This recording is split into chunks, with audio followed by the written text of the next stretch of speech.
Good morning to all. हमारी जो previous classes चल रही थी जिसमें हमने वायरस के मल्टीप्लिकेशन के टॉपिक को स्टार्ट किया था, और जो वायरस का मल्टीप्लिकेशन की प्रोसेस थी उसमें हमने आपको कुछ टर्मिनोलॉजी डिस्कस की थी कि किस तरीके से लाइटिक का मतलब क्या होता है, लाइसोजेनिक का मतलब क्या होता है, और हमारी लेटेंजेंसी क्या मतलब क्या होता है। उस टॉपिक पर हम पहले वाली क्लासेस में बात कर चुके हैं। इसके साथ ही अब हम आपको पहले भी बताए थे कि जो इसमें वायरस के अंदर मल्टीप्लिकेशन की प्रोसेस होती है उसमें 3 स्टेप्स चलते हैं।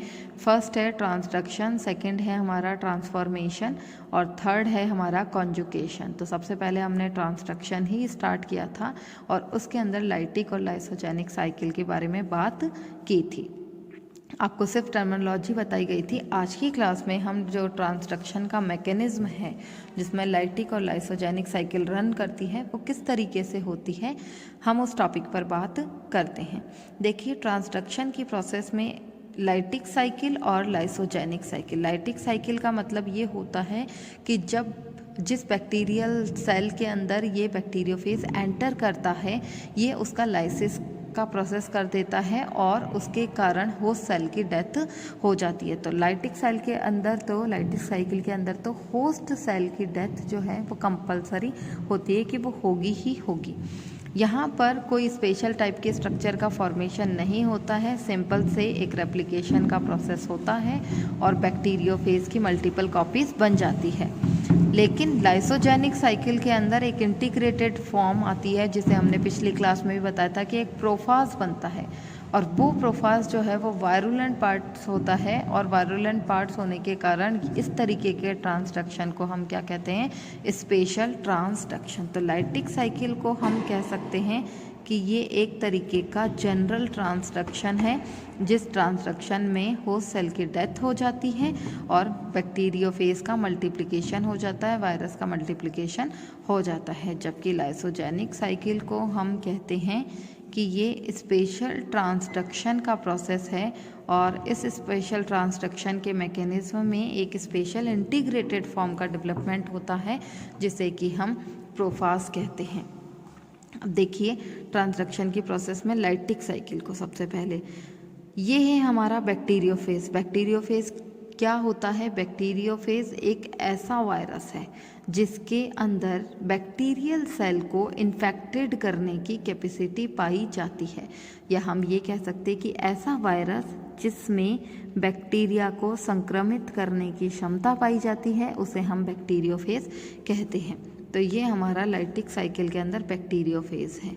ये बैक्टीरियोफेज जो है ये होस्ट सेल के साथ आकर के अटैच्ड होता है with the help of tail region. इसके अंदर टेल फाइबर्स पाए जाते हैं। बैक्टीरियोफेज के स्ट्रक्चर हम पहले बताए हैं कि उसमें 6 टेल फाइबर्स प्रेजेंट होते हैं। तो ये जो 6 टेल फाइबर पाए जा रहे हैं ये कुछ केमिकल का सिक्रीशन करते हैं, जिस केमिकल के कारण ये बैक्टीरियोफेज जो है ये होस्ट सेल को पेनिट्रेट कर लेता है, उसको भेद देता है, और भेदने के बाद अपना जीनोम जो है वो उस होस्ट सेल के अंदर परपोषी कोशिका जो कि बैक्टीरियल सेल की है कोशिका उसमें ट्रांसफ़र कर देता है।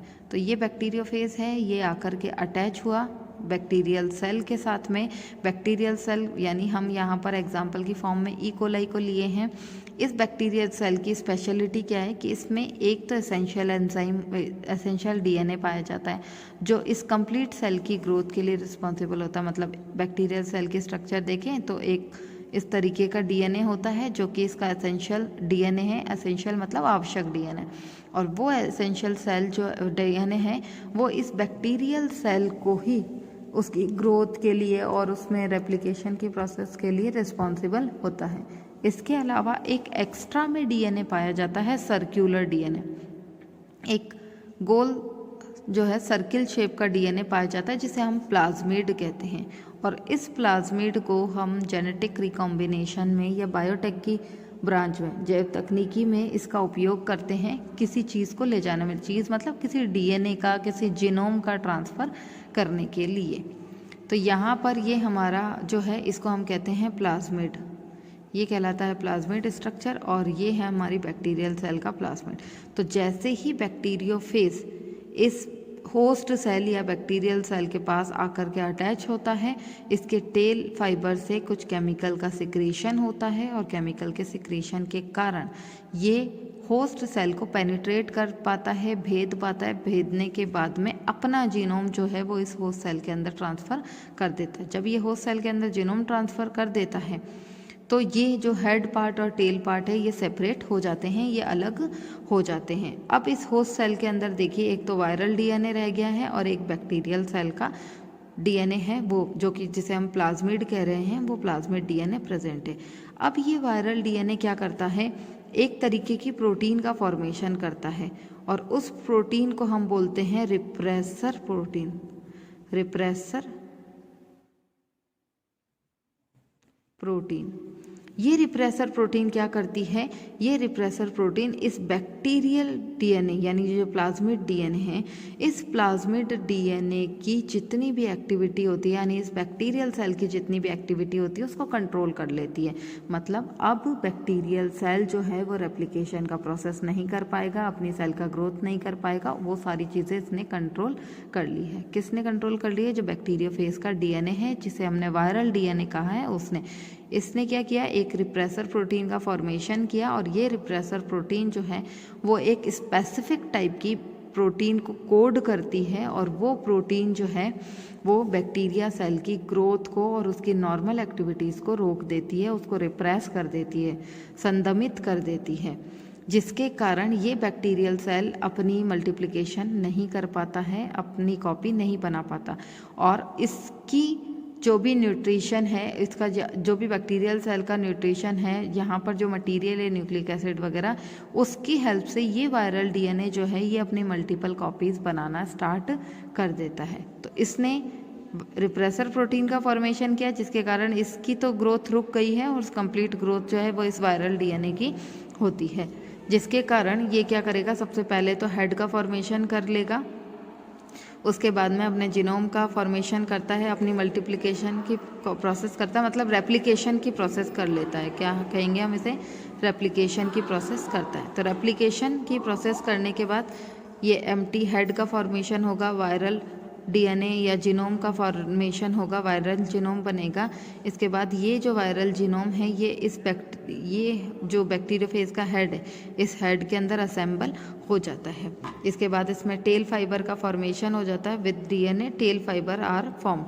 और जब ये कंप्लीट अपनी रेप्लिकेशन की प्रोसेस को कर लेता है तो ये होस्ट सेल में लाइसिस की प्रोसेस को करता है, अपघटन की प्रक्रिया करता है, जिसके कारण होस्ट सेल की तो डेथ हो जाती है और ये बैक्टीरियोफेज जो हैं वो बाहर निकल जाते हैं और बाहर निकलने के बाद किसी और होस्ट सेल को इन्फेक्टेड करते हैं। तो ये है हमारी लाइटिक साइकिल, लयन चक्र। और इस लाइटिक साइकिल के अंदर हमारा बैक्टीरियोफेज जो है वो अपनी मल्टीपल कॉपीज़ बना लेता है और बैक्टीरियल सेल की ग्रोथ को रेगुलेट कर लेता है, उसको रिप्रेस कर देता है।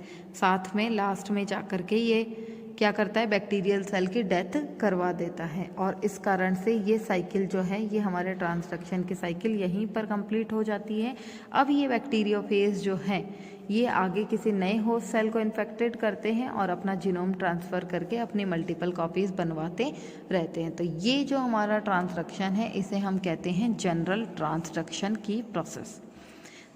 इसके बाद हम बात करते हैं हमारी जो लाइसोजेनिक साइकिल है, जिसको हम स्पेशल टाइप का ट्रांसक्रिप्शन कहते हैं। इसमें क्या होगा, देखिए स्टार्टिंग में वही बैक्टीरियोफेज जो है वो आकर के बैक्टीरियल सेल या होस्ट सेल के साथ अटैच्ड होता है। अटैच्ड अपने टेल रीजन से होता है।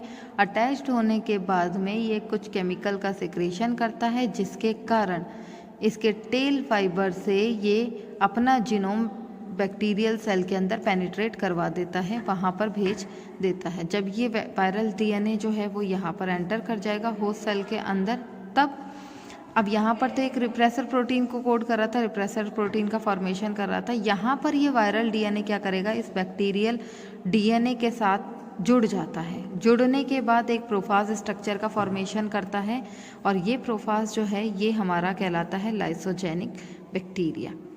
ये वायरल डीएनए इसके साथ में अटैच हो जाता है। तो ये है हमारा प्लाज्मिड का डीएनए और ये जो रेड कलर से ये हमारा वायरल डीएनए है। इसके साथ ही कुछ वायरल डीएनए जो है वो अब जैसे मान लीजिए कि ये प्लाज्मिड था, यहाँ पर इसने कुछ रेस्ट्रिक्शन यानी कुछ न्यूक्लिक एसिड का सिक्रीशन किया, जिसके कारण ये प्लाज्मिड जो है यहाँ पर ये ब्रेक डाउन हो गए। यहाँ आने के बाद में ये वायरल डीएनए यहाँ जुड़ जाता है। अब ये जो पार्ट यहाँ पर अलग हुआ है ये जा कर के वायरल जीनोम के साथ ऐड हो जाता है।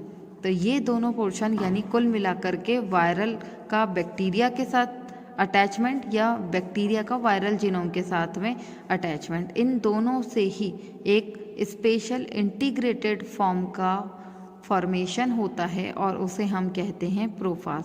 इस प्रोफाज को ही हम लाइसोजेनिक बैक्टीरिया भी कहते हैं, क्योंकि अब इसमें वायरल जीनोम के कैरेक्टर भी आ गए और इसमें बैक्टीरियल सेल के जो स्पेशल कैरेक्टर थे वो भी यहाँ पर प्रेजेंट है। तो ये प्रोफाज का फॉर्मेशन कर लेता है। अब ये क्या करेगा प्रोफाज, ये अपनी मल्टीपल कॉपीज बना लेगा। अब ये मोर वायरुलेंट हो गया है, इसमें जल्दी से आक्रामकता करने के रैपिडली जो है ट्रांसडक्शन की कैपेसिटी इसके अंदर आ जाएगी। ये जल्दी इन्फेक्शन कर पाएगा क्योंकि इसमें बैक्टीरियल डीएनए भी प्रेजेंट है और वायरल डीएनए भी प्रेजेंट है। तो ये इंटीग्रेटेड फॉर्म क्या करता है, अब अपना रेप्लिकेशन का प्रोसेस कर लेता है। रेप्लिकेशन की इंटीग्रेटेड फॉर्म बन गया और ये इंटीग्रेटेड फॉर्म बनने के बाद इसने अपनी रेप्लिकेशन की प्रोसेस कर ली, जिसके कारण ये मोर वायरुलेंट पार्ट है जिसमें बैक्टीरियल डीएनए और वायरल डीएनए के कैरेक्टर प्रेजेंट है। और ये कुछ हमारे बैक्टीरियल सेल जिसमें भी, क्योंकि यहाँ पर देखिए दोनों तरीके का फॉर्मेशन हुआ है, तो उसमें भी वायरुलेंट पार्टिकल्स का एंट्रेंस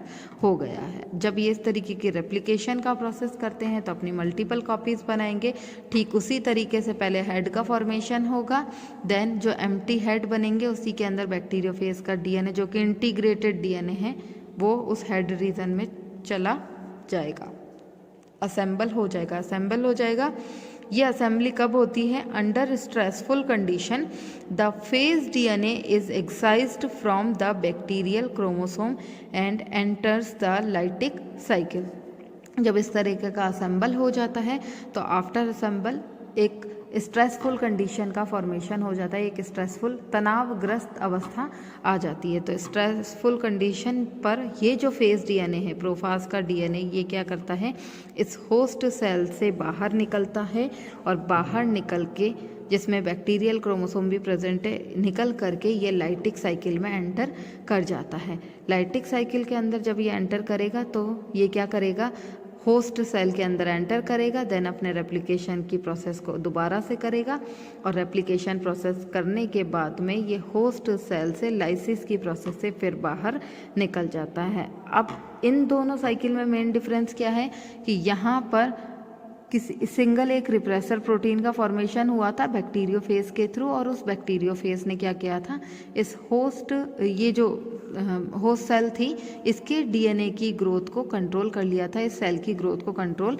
कर लिया था। यहाँ पर क्या था कि बैक्टीरियल सेल और वायरल डीएनए इन दोनों ने आपस में मिल करके एक इंटीग्रेटेड फॉर्म का डेवलपमेंट किया था, एक समाकलित अवस्था का निर्माण किया था जिसमें बैक्टीरियल डीएनए के गुण भी थे और उसमें वायरल डीएनए के गुण भी प्रेजेंट थे। तो ये जो स्पेशल कंडीशन थी इसे हमने कहा था प्रोफाज, और ये प्रोफाज जो है ये नॉर्मल बैक्टीरियल सेल से और नॉर्मल जो वायरल डीएनए है उससे मोर वायरुलेंट होता है, इसमें बहुत ही जल्दी संक्रामकता के गुण पाए जाते हैं। इसके बाद ये अपनी बैक्टीरियल जो सेल है उसी के अंदर अपनी मल्टीपल कॉपीज़ बनाता रहेगा। अपनी मल्टीपल कॉपीज़ बनने के बाद में ये अपना वायरुलेंट डीएनए जो है वो बैक्टीरियोफेज के अंदर ट्रांसफ़र करता है, और जैसे ही स्ट्रेसफुल कंडीशन आती है ये इस होस्ट सेल से निकल करके लाइटिक साइकिल में एंटर हो जाता है और वहाँ पर बैक्टीरियल सेल को इन्फेक्टेड करके अपनी मल्टीपल कॉपीज़ बनाता है और लाइसिस के प्रोसेस से फिर से दोबारा